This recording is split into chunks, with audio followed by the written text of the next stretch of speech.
Hello সুপ্রিয় দাখিল পরীক্ষার্থীরা, আসসালামু আলাইকুম। আশা করি সবাই ভালো আছো। তো আজকের এই ভিডিওতে আমরা দাখিল ষষ্ঠ শ্রেণী বার্ষিক পরীক্ষা 2025 গণিতের একটি প্রশ্ন তোমাদের সাথে শেয়ার করব। এটি হচ্ছে তোমাদের তৃতীয় পর্ব। এর আগের দুই পর্বে আমরা একটি চূড়ান্ত সাজেশন শেয়ার করেছিলাম। সেখানে ছিল 30টি নৈর্ভিত্তিক প্রশ্ন উত্তর সহ এবং সাথে ছিল সৃজনশীল প্রশ্ন এবং সংক্ষিপ্ত প্রশ্ন। সো যারা ভিডিওটা দেখো না তারা অবশ্যই ভিডিওটা গিয়ে দেখে আসবা, কারণ এই তিনটা ভিডিও মিলেই তোমাদের পরীক্ষা কিন্তু 100% কমন পড়বে। সো ভিডিও তিনটা দেখা তোমাদের জন্য খুবই জরুরি। ভিডিও লিংক আমি ডেসক্রিপশন বক্সে দিয়ে দিব, অথবা তোমরা আমার চ্যানেলের প্লেলিস্টে গেলেই পেয়ে যাবা ভিডিওটা। আমাদের এই চ্যানেলে পরীক্ষার আগের রাতে এভাবে চূড়ান্ত সাজেশন দিয়ে দেওয়া হয় সম্পূর্ণ ফ্রিতে। সো যারা এখনো পর্যন্ত school SP YouTube channel subscribe করে নাই তারা অবশ্যই সাবস্ক্রাইব করে পাশে থাকা বেল আইকনটি প্রেস করে দিবে, যেন ভিডিওগুলো ছাড়ার সাথে সাথে তোমাদের কাছে নোটিফিকেশন পৌঁছে যায়। তো দেরি না করে চলো শুরু করি আজকের ভিডিও।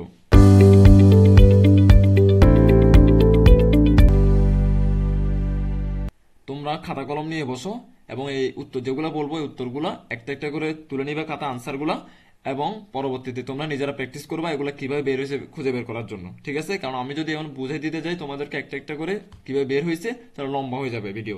আমি জাস্ট উত্তরগুলো বলে দিচ্ছি, তোমরা খাতায় তুলে নাও। এক নম্বর হচ্ছে 0.01 ইন্টু 0.001 ইকুয়াল কত? হ্যাঁ, একের উত্তর হবে খ 0.00001 বা 1। দুই নম্বর বলছে এক হালি লেবুর দাম 11.50 টাকা বা 11,500 টাকা হলে একটি লেবুর দাম কত? দুইয়ের উত্তর হবে ঘ 2.875। নিচের অনুপাতগুলোর মধ্যে কোনটি একক অনুপাত? তিনের উত্তর হবে ঘ 11:11। 4 নম্বর এখানে বলা হয়েছে গুরু অনুপাতের জন্য কোনটি প্রযোজ্য? উত্তর হবে 1 ও 3, মানে পূর্ব রাশি বড় উত্তর রাশির চেয়ে এবং সরল অনুপাত, তার মানে বলা যায় উত্তর হবে গ 1 ও 3। 5 নম্বর বলা হয়েছে 3/8কে শতকরা প্রকাশ করলে কত হবে? উত্তর হবে খ 37.5%, হাফ মানে 0.5। ঠিক আছে? একটি রাশি অপর একটি রাশির 50%, রাশি দুটির অনুপাত কত? 6 নম্বরের উত্তর হবে খ 1:2। এরপরে 7 নম্বর নিচের উদ্দীপকটি পড়ো এবং 7 ও 8 প্রশ্নের উত্তর দাও। একটি কাজ ক 8 দিনে এবং খ 12 দিনে করতে পারে, তাহলে খ একদিনে কাজ দিনে কাজের সংখ্যা কত?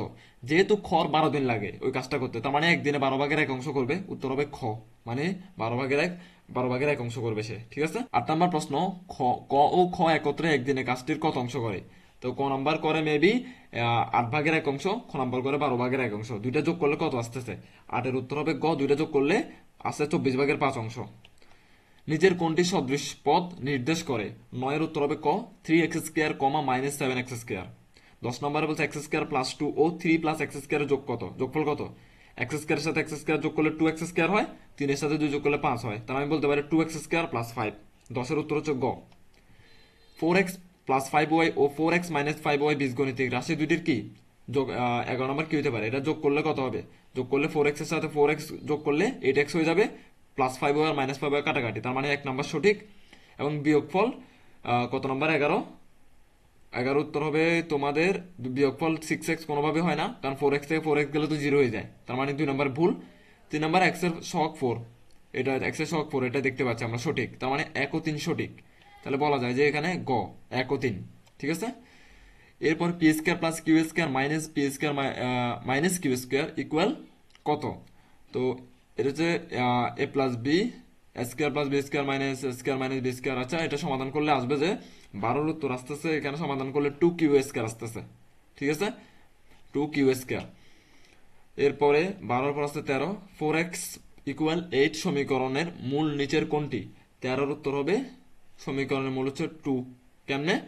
4কে যদি আমি সমান এই পাশে পাঠিয়ে দিই তাহলে 8-এর সাথে কি হয়ে যাবে? ভাগ হয়ে যাবে, কারণ 4 x এর সাথে গুণ অবস্থায় আছে, এই জন্য আমরা জানি একসাথে যদি থাকে গুণ অবস্থা থাকলে সমান ওই দিকে গেলে যা ভাগ হয়ে যায়, তাহলে 4 এর দিকে গেলে ভাগ হয়ে যাবে। 8/4, সুতরাং x এর মান আসবে কত? 2, কারণ 8 4 দুগুণা কত? 8, তার মানে ক উত্তর এখানে। এরপরে 14 নম্বর, একটা আয়তাকার বাগানের দৈর্ঘ্য x মিটার এবং প্রস্থ y মিটার হলে পরিসীমা কত মিটার? তো পরিসীমার সূত্র ছিল, এটা 14 নম্বর উত্তর হবে ঘ। হ্যাঁ, 14 উত্তর হবে ঘ, মানে 2 × x + y। বলছে নিজের তথ্যের আলোকে 15 ও 16 নং প্রশ্নের উত্তর দাও। দুটি সংখ্যার বিয়োগফল 30 এবং বড় সংখ্যাটি ছোট সংখ্যার 4 গুণ। তো বড় সংখ্যা ও ছোট সংখ্যার অনুপাত কত? এটা x y দিয়ে বের করবা, মানে যে কোনো একটা সংখ্যাকে x ধরবা, অপর একটি সংখ্যাকে y ধরবা। আমি জাস্ট উত্তরটা বলে দিচ্ছি, বলতে গেলে লম্বা হয়ে যাবে। 15 উত্তর হচ্ছে তোমার ঘ 4:1, 4:1। 16 নম্বর, 16 নম্বর বলছে ছোট সংখ্যাটি কত? ছোট সংখ্যাটি হবে 10, খ 10। তোমরা সমাধান করে দেখতে পারো, উত্তর মিলবে। কোন এবিসি সমবাহু ত্রিভুজ হলে 17 উত্তর হবে খ, কোণ সি ইকুয়াল 60 ডিগ্রি। এরপরে সমবাহু ত্রিভুজের প্রত্যেকটি কোণের পরিমাণ নিচের কোণটি 18 উত্তর হবে গ, 60 ডিগ্রি। রম্বসের কর্ণদ্বয়ের ছেদ বিন্দুতে অঙ্কিত কোণের পরিমাণ কত? 19 উত্তর হবে খ, 90 ডিগ্রি। তো যে 20 নম্বর তিনটা অপশন দিছে, তিনটা সঠিক কিনা নিচে যাচাই করতে বলছে। বলছে রম্বস একটি সামান্তরিক যার বাহুগুলো সমান, প্রত্যেক রম্বস একটি সামান্তরিক। আরেকটা বলছে রম্বসের কর্ণদ্বয় পরস্পরকে সমকোণে দ্বিখণ্ডিত করে। 20 উত্তর হবে তিনটি সঠিক, মানে উত্তর হবে ঘ। নিজের চিত্রটি লক্ষ্য করো এবং 21 ও 22 নং প্রশ্ন উত্তর দাও। তো আমরা একটা চিত্র দেখতে পাচ্ছি, এই দিকে হচ্ছে 90 ডিগ্রি এবং এক্স এখানেও 90 ডিগ্রি থেকে আবার এখানে আরেকটা কোণ অঙ্কিত হচ্ছে 30 ডিগ্রি। কোণ এক্স সমান কত? তো কোণ এক্স এর পরিমাণ হচ্ছে টোটাল 90 ডিগ্রি, তার মধ্যে 30 ডিগ্রি একজনে নিয়ে ফেলছে, তাহলে 90 থেকে 30 গেলে কত থাকে? 60। তার মানে আমি বলতে পারি কোণ এক্স এর মান হচ্ছে 60 ডিগ্রি। খ উত্তর 21 এর। 22 নম্বরে বলছে কোণ ওয়াই এর মান কত? তো কোণ ওয়াই তো এখানে পুরো দেখা যাচ্ছে, এটা কি এক সমকোণ। এক সমকোণ মানে কয় ডিগ্রি? 90 ডিগ্রি। তাহলে আমি বলতে পারি কোণ ওয়াই ইকুয়াল 90 ডিগ্রি। 22 এর উত্তর হবে ক। 23 নম্বরে বলছে ত্রিকোণীয় একটি কোণ 45 ডিগ্রি হলে অপর বৃহত্তর কোণটি কত? 23 এর উত্তর হবে গ, 90 ডিগ্রি। এরপরে কোণ আঁকা ও পরিমাপ করা হয় কোনটির সাহায্যে? উত্তর হবে চাঁদা। তারপরে এখানে কয়েকটা সংখ্যা দিয়ে বলছে উপাত্তগুলো কোন ধরনের? এটা হচ্ছে অবিন্যস্ত উপাত্ত, মানে সাজানো নাই, এলোমেলো। উত্তর হবে খ, 25 এর। 26 নম্বর কয়েকটা সংখ্যা দিয়ে বলছে উপাত্ত সমূহের প্রচুরক 22। এটা কি সঠিক? হ্যাঁ, আমরা দেখতে পাচ্ছি 22 কয়বার আছে? 2 বার আছে। প্রচুরক মানে হচ্ছে যেটা সবচেয়ে বেশি থাকে সে, তো এখানে বেশি কি আছে? 22 2 বার আছে, তার মানে এটা 1 নম্বর সঠিক। 2 নম্বর মধ্যক 22, এটাও সঠিক। তোমরা মধ্যক করে দেখো, n প্লাস 1 ডিভাইডেড বাই 2 সূত্রটা দিয়ে দেখবে যে মিলে গেছে। তো মধ্যক 22 এবং গড় গড় করলো এটার 22 আসবে উত্তর। তো উত্তর হচ্ছে তিনটি, তার মানে আমি বলতে পারি 26 এর ঘ। হ্যাঁ, এরপরে 27 নাম্বার নিচের উপাত্তের আলোকে 27 ও 28 প্রশ্নের উত্তর দাও। এই উপাত্তগুলোর আলোকে তোমাকে উত্তর দিতে হবে। 27 নাম্বার প্রশ্ন বলছে উপাত্তগুলোর গড় কত? 27 এর উত্তর হবে ক, 8।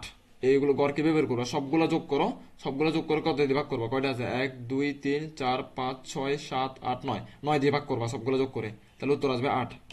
ঠিক আছে। এরপরে 28 নাম্বার উপাত্ত সমূহের প্রচুরক কত? 28 এর উত্তর হবে ঘ, 8। কেমনে? এখানে 8 কয়বার আছে দেখো তো?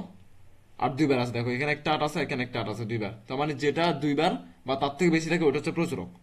তাহলে একেবারে ইজি এটা। উপাত্ত সমূহের প্রচুরক হচ্ছে 8, মানে ঘ নম্বর উত্তর। কোন সংখ্যাবাচক তথ্যকে কি বলে? 29 উত্তর হবে ক, উপাত্ত। 30 নম্বর বলছে উপাত্তের সংখ্যা যদি বিজোড় হয় তবে মধ্যক কি হবে?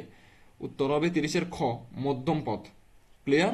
তো আমি আশা করবো তোমরা নৈবৃত্তিগুলো ভালো করে বুঝছো। এবার আমরা সৃজনশীল প্রশ্ন এবং সংক্ষিপ্ত প্রশ্নগুলো দেখিয়ে দিই। লিখা আছে সৃজনশীল প্রশ্নের মান 50। তার মানে তোমাকে টোটাল 4টা বিভাগ দিবে, ক খ গ ঘ।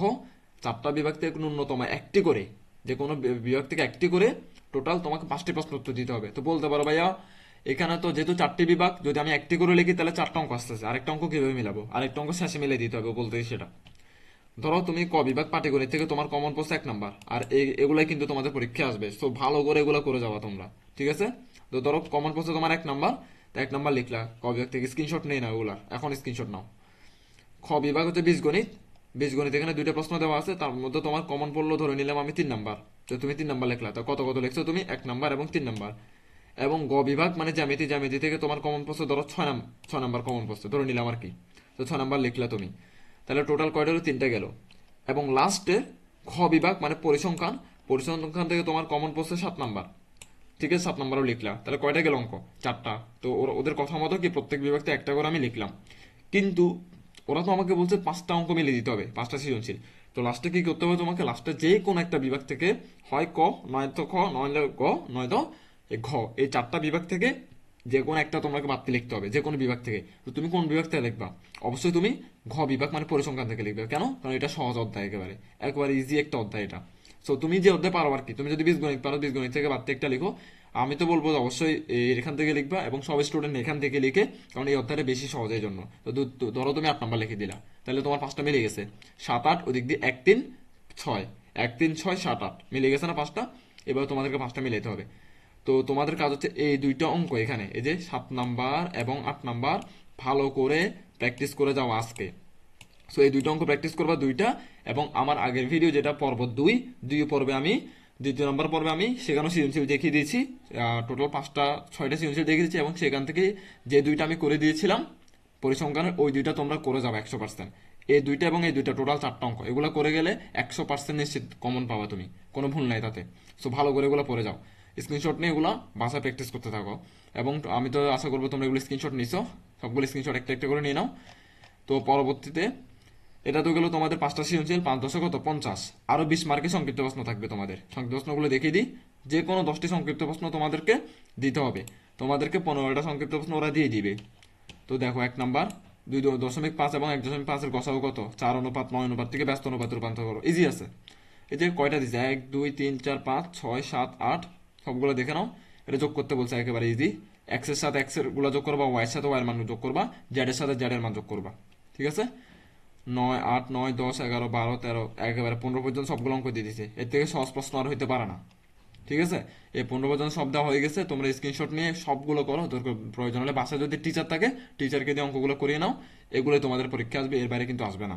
সো আজকের ভিডিও এতটুকু পর্যন্ত থাকবে, যারা আগের ভিডিওগুলো দেখো না অবশ্যই অবশ্যই অবশ্যই ভিডিওগুলো দেখে আসবা, লিঙ্ক আমি ডেসক্রিপশনে দিয়ে দিব অথবা প্লেলিস্টে পেয়ে যাবো তোমরা। তো সাবস্ক্রাইব করে চ্যানেলটি আমাদের পাশে থাকবা এবং লাইক করবা, কমেন্ট করবা, বন্ধুদের সাথে শেয়ার করবা। ধন্যবাদ সবাইকে।